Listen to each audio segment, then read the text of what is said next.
Ravi Colours இன்றைய trending பெண்களுக்கான exclusive கலெக்ஷனுடன் kurtis, palazzo pant, Patiala pant, துப்பட்டாக்கள், ஷேப்வேர்கள், நைட்டிகள், பிராண்டட் உள்ளாடைகளும் கிடைக்கும். ரவி கலர்ஸ், நேரு வீதி, ராஜா தியேட்டர் சிக்னல் அருகில், புதுச்சேரி. வணக்கம். முக்கிய செய்திகள்.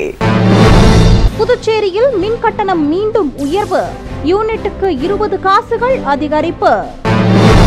மின் கட்டண உயர்வை திரும்ப பெறாவிட்டால் தொடர் போராட்டத்தில் ஈடுபடுவோம். மாநில செயலாளர் அன்பழகன் தலைமையில் அண்ணா திராவிட முன்னேற்ற கழகத்தினர் எச்சரிக்கை. வெள்ளம் பெருக்கெடுத்து ஓடுவதால் ஆறுகளில் பொதுமக்கள் குளிக்க வேண்டாம், ஆட்சியர் குலோத்துங்கன் எச்சரிக்கை. டிஜிட்டல் அரெஸ்ட் என கூறி புதுவை நபரிடம் 73 லட்சம் ரூபாய் மோசடி. முக்கிய குற்றவாளிக்கு தொடர்புடைய நபர்கள் சைபர் கிரைம் காவல்துறையினரால் கைது. நம்ம பாண்டிச்சேரிக்கு ரிலையன்ஸ் ஃபேஷன் வேர்ல்ட் வந்தாச்சு. குவாலிட்டியான பிராண்டட் ஆடைகள் கம்மியான விலையில. எங்க தெரியுமா? அண்ணா சாலை ரத்னா தியேட்டர் பக்கத்துல இருக்க நம்ம ரிலையன்ஸ் ஃபேஷன் வேர்ல்ட் தான். இங்க கலெக்ஷன்ஸ் எல்லாமே ட்ரெண்டுக்கு ஏத்த மாதிரி இருக்கு. இப்போ தீபாவளி மற்றும் ஓபனிங் ஆஃபரா 1999 ரூபாய்க்கு மேல பர்ச்சேஸ் பண்ற அனைவருக்கும் Cello brand dinner set, John Players duffel bag மற்றும் அமெரிக்கன் டூரிஸ்டர் ட்ராலி பேக் போன்ற பரிசுகளும் இருக்கு. Reliance Fashion World, number 460, Anna Salai, Ratna theatre அருகில், புதுச்சேரி. இனி விரிவான செய்திகள். இணை மின்சார ஒழுங்குமுறை ஆணையம் பரிந்துரையின்படி புதுச்சேரியில் மின் கட்டணம் மீண்டும் யூனிட்டிற்கு 20 காசுகள் வீதம் உயர்த்தப்பட்டுள்ளது. புதுச்சேரியில் ஆண்டுதோறும் மின் கட்டணம் உயர்த்தப்பட்டு வருகிறது. இந்த நிதியாண்டிற்கான கட்டணத்தை நிர்ணயிக்கும் விதமாக கடந்த 2023ஆம் ஆண்டு டிசம்பர் மாதம் மின் கட்டணத்தை உயர்த்த புதுச்சேரி மின்துறை இணை மின்சார ஒழுங்குமுறை ஆணையத்திடம் கோரிக்கை விடுத்தது. இதனிடையே கடந்த ஆண்டு ஏப்ரல் மாதத்தில் இணை மின்சார ஒழுங்குமுறை ஆணையம் புதுச்சேரி வந்து பொதுமக்களிடம் கருத்து கேட்டது. அதனைத் தொடர்ந்து வீட்டு உபயோக மின் கட்டணம் உயர்ந்தது. மேலும் 100 யூனிட் வரை பயன்படுத்தப்படுபவர்களுக்கான கட்டணம் யூனிட்டிற்கு ₹2.25 இருந்து ₹2.70 101 முதல் 200 யூனிட் வரை ₹3.25 இருந்து ₹4 201 முதல் 300 யூனிட் வரை ₹5.40 இருந்து ₹6 301 யூனிட்டுக்கு மேல் ₹6.80 இருந்து ₹7.50 உயர்த்தப்பட்டது.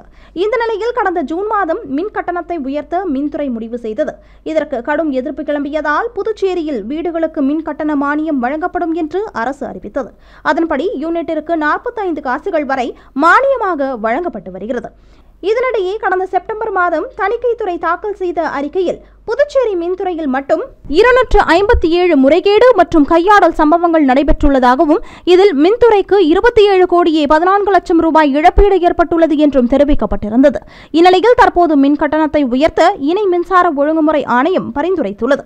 இதனையடுத்து திடீரென மீண்டும் மின்சார கட்டணம் உயர்த்தப்பட்டுள்ளது. அதன்படி வீட்டு உபயோக கட்டணம் யூனிட்டிற்கு 20 காசுகள் அதிகரித்துள்ளது. இது அக்டோபர் 1ஆம் தேதி முதல் நடைமுறைக்கு வரும் என்று அறிவிக்கப்பட்டுள்ளது. மேலும் மின்துறையின் இந்த நடவடிக்கை புதுச்சேரி பொதுமக்களை அதிர்ச்சியடைய வைத்துள்ளது.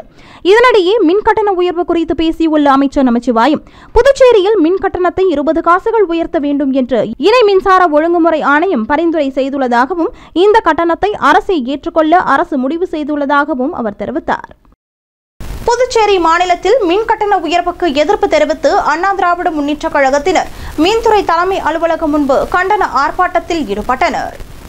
புதுச்சேரி மாநில அண்ணா திராவிட முன்னேற்ற கழகம் சார்பில் புதுச்சேரியில் உயர்த்தப்பட்ட மின் கட்டண உயர்வை கண்டித்தும் அதனை திரும்ப பெற வலியுறுத்தியும் அக்டோபர் 31ஆம் தேதி மின்துறை தலைமை அலுவலகம் முன்பு மாநில கழக செயலாளர் அன்பழகன் தலைமையில் கண்டன ஆர்ப்பாட்டம் நடைபெற்றது. மின்துறை தலைமை அலுவலகம் முன்பு அண்ணா திராவிட முன்னேற்ற கழகத்தினர் தர்ணாவில் ஈடுபட்டனர். அப்போது காவல்துறையின் தடுப்புகளை மீறி மின்துறை வாயில் கதவை திறந்து உள்ளே சென்று அவர்கள் கோஷங்களை எழுப்பி கண்டன ஆர்ப்பாட்டத்தில் ஈடுபட்டனர். அதனைத் தொடர்ந்து கண்காணிப்பு பொறியாளர் கனியமுதனை சந்தித்து மின் கட்டணம் உயர்வை திரும்ப பெற வேண்டும் என்று அவர்கள் வலியுறுத்தினர். அதன் பின்னர் ஆர்ப்பாட்டத்தில் பேசிய மாநில கழக செயலாளர் அன்பழகன், புதுச்சேரி மாநிலத்தில் லாபத்துடன் இயங்கும் மின்துறையை தனியார்மயமாக்காமல் பாதுகாத்தல் மற்றும் மின் கட்டண உயர்வு விஷயத்தில் மிகப்பெரிய ஏமாற்றத்தை ஆளும் அரசானது மக்களுக்கு அளித்து வருவதாகவும், தனியார் பயன்பெறும் விதத்தில் மின் கட்டணத்தை தாறுமாறாக ஒரு ஆண்டுக்கு 2-3 முறை உயர்த்துவது வாக்களித்த மக்களை வஞ்சிக்கும் செயலாகும் என்றும் அன்பழகன் தெரிவித்தார். மேலும் புதுச்சேரி ஆளும் அரசின் பரிந்துரையை ஏற்று மின் கட்டண உயர்வினை மின்சார ஒழுங்குமுறை ஆணையம் அறிவித்துள்ளது. அதன்படி அனைத்து ஸ்லாபுகளிலும் மின் கட்டணம் யூனிட்டுக்கு 20 பைசா உயர்த்தப்பட்டுள்ளதாகவும் புதுச்சேரி மக்களை ஏமாளிகள் என நினைத்து அரசு ஒரு தந்திர வேலையை செய்துள்ளது என்று அவர் குறிப்பிட்டார். மேலும் ஏற்கனவே மின் கட்டணத்தில் 4 அடுக்குமுறை இருந்ததை தற்பொழுது 1 உயர்த்தி 5 அடுக்கு முறையாக மாற்றம் செய்துள்ளது. இதனால் நடுத்தர மக்கள் மிகவும் பாதிப்புக்கு ஆளாக்கப்படுவார்கள் என்று குறிப்பிட்ட அவர், மின்துறையை ஏற்று நடத்தும் தனியார் பயன்பெறுகின்ற விதத்தில் சுமார் 400 கோடி ரூபாய்க்கு மேல் மக்களுடைய வரிப்பணம் மீட்டர் மாற்றுவதற்கு அரசால் அனுமதிக்கப்பட்டுள்ளது என்றும் அவர் தெரிவித்தார். தற்போது உயர்த்தப்பட்டுள்ள மின் கட்டண உயர்வினை மானியமாக அரசு வழங்கும் என துறை அமைச்சர் அறிவித்துள்ளது மக்களை வஞ்சிக்கும் செயலாகும் என்றும் தெரிவித்த அவர், ஏன் மின் கட்டணத்தை உயர்த்த வேண்டும், அதை ஏன் அரசு மானியமாக வழங்க வேண்டும் என்றும், அந்த மானியம் இறுதி வரை மக்களுக்கு வழங்கப்படுமா அல்லது மின் கட்டண உயர்வுக்கான மானியத்தை அரசே வழங்க துணைநிலை ஆளுநர் ஏற்றுக்கொண்டு உள்ளாரா என்பதை முதலமைச்சர் தெளிவுபடுத்த வேண்டும் என்றும் அவர் கேட்டுக்கொண்டார். அதனைத் தொடர்ந்து கடந்த 4 மாதத்திற்கு பிறகு மீண்டும் உயர்த்தப்பட்ட மின் கட்டண உயர்வை அரசு முழுமையாக ரத்து செய்ய வேண்டும் என்றும், இல்லையெனில் மாநிலம் தழுவிய அளவில் மக்களின் நலனுக்காக அண்ணா திராவிட முன்னேற்றக் கழகத்தினர் தொடர் போராட்டங்களை நடத்தும் எனவும் ஆளும் அரசை எச்சரிக்கையாக தெரிவித்துக் கொள்வதாகவும் அவர் தெரிவித்தார்.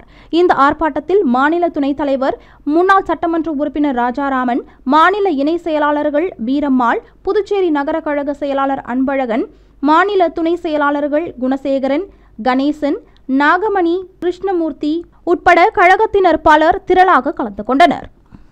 மாநில செயலாளர் அன்பழகன் தலைமையில் ஆர்ப்பாட்டம் மிக ஆர்ப்பாட்டம். வஞ்சிக்காதே வஞ்சிக்காதே வஞ்சிக்காதே வஞ்சிக்காதே ஓட்டு போட்ட மக்களை வன்மையாக கண்டிக்கிறோம். வெள்ளம் பெருக்கெடுத்து ஓடுவதால் புதுச்சேரியில் உள்ள ஆறுகளில் பொதுமக்கள் குளிக்க வேண்டாம் என மாவட்ட ஆட்சியர் குலோத்துங்கன் பொதுமக்களுக்கு எச்சரிக்கை விடுத்துள்ளார். வடகிழக்கு பருவமழை காரணமாக சாத்தனூர் மற்றும் வீடூர் அணைகளின் நீர்பிடிப்பு பகுதிகளில் தொடர்ந்து கனமழை பெய்து வருகிறது. இதனால் அணைகள் வேகமாக நிரம்பி வருகின்றன. மேலும் வெள்ளம் பெருக்கெடுத்து ஓடுவதால் சுத்தக்கேணி, கைக்கிலப்பட்டு, சோரியாங்குப்பம் ஆகிய தடுப்பணைகள் மற்றும் ஆற்றின் கரையோர பகுதிகளில் பொதுமக்கள் குளிப்பது, நீந்துவது, செல்ஃபி எடுப்பது, மீன் பிடிப்பது, நடப்பது உள்ளிட்ட செயல்களில் ஈடுபட வேண்டாம் என்றும் பொதுமக்கள் பேரிடர் தொடர்பாக 1077 மற்றும் 1070 மற்றும் 112 அல்லது 9488981070 என்ற வாட்ஸ்அப் எண்ணில் தகவல் தெரிவிக்கலாம் என்று புதுச்சேரி ஆட்சியர் குலோத்துங்கன் தெரிவித்துள்ளார். புதுச்சேரியை சேர்ந்தவரிடம் டிஜிட்டல் அரெஸ்ட் என கூறி 73 லட்சம் ரூபாய் மோசடி செய்த குற்றவாளிக்கு தொடர்புடையவர்களை சைபர் கிரைம் காவல்துறையினர் கைது செய்தனர்.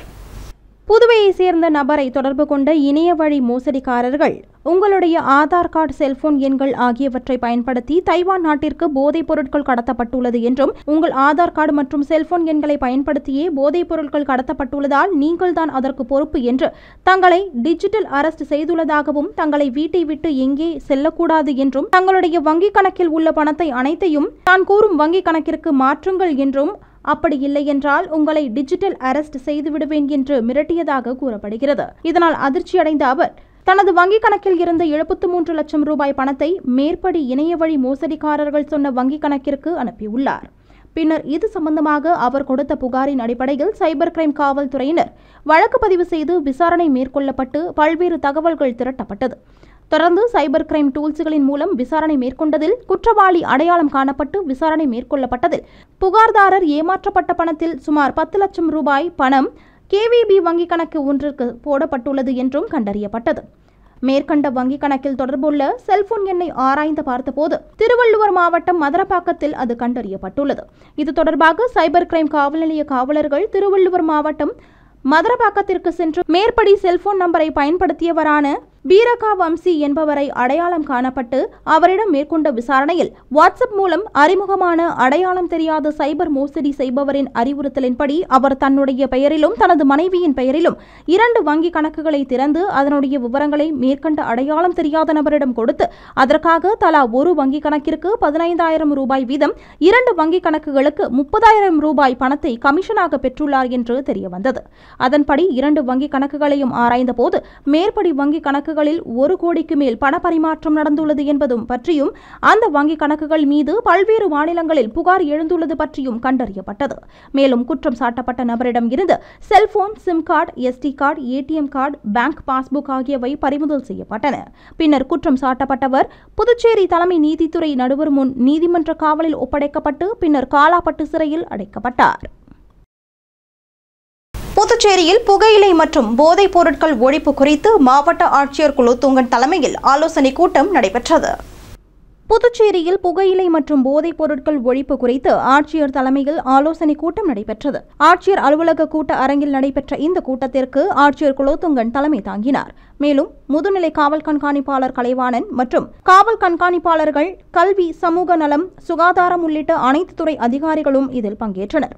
மேலும் கூட்டத்தில் பேசிய ஆட்சியர் குலோத்துங்கன் இந்த மாதம் துறை ரீதியாக எடுக்கப்பட்ட நடவடிக்கைகள் குறித்து கேட்டறிந்தார். இதில் காவல்துறையினர் 4 வழக்குகள் பதிந்து 14 பேரை கைது செய்துள்ளதாகவும் அவர்களிடம் இருந்து 6 கிலோ போதைப் பொருள் பறிமுதல் செய்துள்ளதாகவும் தெரிவித்தனர். தொடர்ந்து கல்வித்துறை சார்பில் 40க்கும் மேற்பட்ட பள்ளி, கல்லூரிகளில் விழிப்புணர்வு நிகழ்ச்சிகள் நடத்தப்பட்டுள்ளதாக தெரிவிக்கப்பட்டது. அதன் பின்னர் பேசிய ஆட்சியர் குலோத்துங்கன் பள்ளி, கல்லூரிகளுக்கு அருகிலும் குடியிருப்பு பகுதிகளிலும் அமைந்துள்ள கடைகளில் போதைப் பொருட்கள் குறித்து அனைத்து துறைகளும் ஒன்றிணைந்து ஆய்வு செய்ய வேண்டும் என்றும், கடற்கரை பகுதிகளிலும் பொதுமக்கள் கூடும் அதிக இடங்களிலும் போதைப் பொருளுக்கு எதிரான விழிப்புணர்வு நிகழ்ச்சிகளை நடத்த வேண்டும் என்று உத்தரவிட்டார். மேலும் போதைப் பொருட்கள் இல்லா புதுச்சேரியை உருவாக்க அனைத்து துறை அதிகாரிகளும் ஒருங்கிணைந்து செயல்பட வேண்டும் என்றும் அவர் கேட்டுக்கொண்டார். பொதுமக்களுக்கு அச்சுறுத்தல் ஏற்படுத்தும் வகையில் கத்தியுடன் சுற்றித் திரிந்த ரவுடியை முத்தியால்பேட்டை காவல்துறையினர் கைது செய்தனர். புதுச்சேரி முத்தியால்பேட்டை காவல் நிலைய எல்லைக்குட்பட்ட வைத்திக்குப்பம் பகுதியில் பொதுமக்களுக்கு அச்சுறுத்தல் ஏற்படுத்தும் வகையில் கத்தியுடன் ஒருவர் சுற்றித் திரிவதாக முத்தியால்பேட்டை காவல் நிலையத்திற்கு புகார் ஒன்று வந்தது. இதனைத் தொடர்ந்து ஆய்வாளர் தனசேகர் தலைமையிலான காவல்துறையினர் சம்பவ இடத்திற்கு விரைந்து சென்று அந்த நபரை மடக்கி பிடித்து காவல் நிலையம் அழைத்து வந்தனர். அதனைத் தொடர்ந்து மேற்கொள்ளப்பட்ட விசாரணையில் அவர் அதே பகுதியைச் சேர்ந்த ரவுடி முகிலன் என்பதும் இவர் மீது பல்வேறு வழக்குகள் நிலுவையில் உள்ளதும் தெரியவந்தது. இதனையடுத்து அவர் மீது வழக்கு பதிவு செய்து கைது செய்த காவல்துறையினர் அவரிடம் இருந்து கத்தியை பறிமுதல் செய்தனர். பின்னர் நீதிமன்றத்தில் ஆஜர்படுத்தி காலாப்பட்டு மத்திய சிறையில் அவரை அடைத்தனர். புதுச்சேரி லாஸ்பேட்டை கருவடிக்குப்பம் மேல்நிலை நீர்த்தேக்க தொட்டியில் பராமரிப்பு பணிகள் மேற்கொள்ள இருப்பதால் நவம்பர் 1ஆம் தேதி அதனை சார்ந்த பகுதிகளில் குடிநீர் விநியோகம் தடைபடும் என பொதுப்பணித்துறை அறிவித்துள்ளது.